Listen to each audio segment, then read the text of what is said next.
Knights of Badassdom Review Part 2. This half is going to focus more on the RPG research side. Basically their depiction of live-action role-playing in this film. So, on the negative side, and I'll get to the positive side, the negative side, they further reinforce the negative stereotypes about role-playing gamers, and in this case specifically live-action role-playing gamers, kind of having dysfunctional relationships, dysfunctional situations, etc. And then, of course, they got into the spell casting and all that later on, which was a prime part of the film. So, okay, there's some of those things there. I wish they wouldn't reinforce the negatives, but I've seen worse depictions. On the positive side, what was nice to see is the friendly accessibility of the activity of live-action role-playing. Two major examples. One was Peter Dinklage's role as a little person there. They never once made any issue of his size. You know, he sometimes moved and got strategic positions, etc. But it was never an issue. He was just another guy who was participating in activity, that he had a lot of fun. Okay, yeah, he was doing it on shrooms, what have you, but still, he was a pretty cool character. The audience was definitely sympathetic towards him.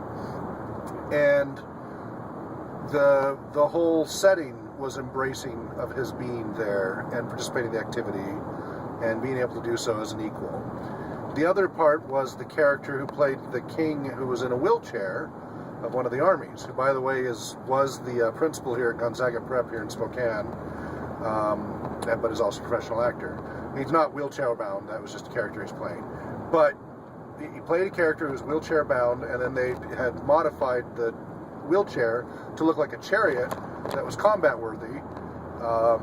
And he, you know, gave his rousing speech to inspire his army, etc.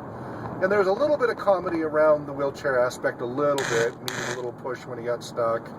And then one of the paintballers made fun of him and called him Meals on Wheels just before the monster ate the guy who was being a jerk. Well, then later, unfortunately, ate the guy in the wheelchair too, but spoilers, yes.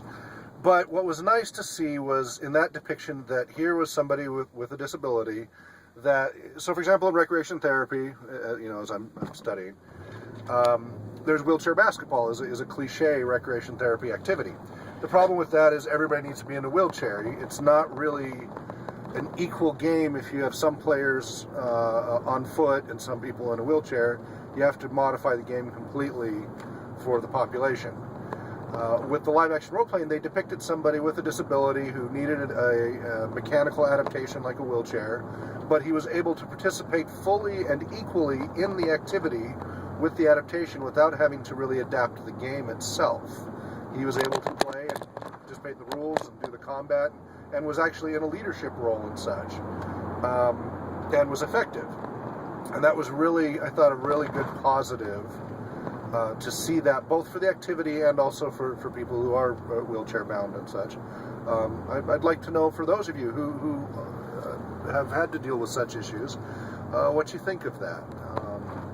I would appreciate the feedback. But again, that I thought was an excellent example of where live-action role-playing has a place in a recreation therapy program and the whole recovery program for people, let's say people who recently become disabled, you know, have recently had an injury or something like that, and there's, you know, physical therapy and everything else necessary, but then also the importance of social engagement in an activity where you can engage in it with your peers in an equal fashion.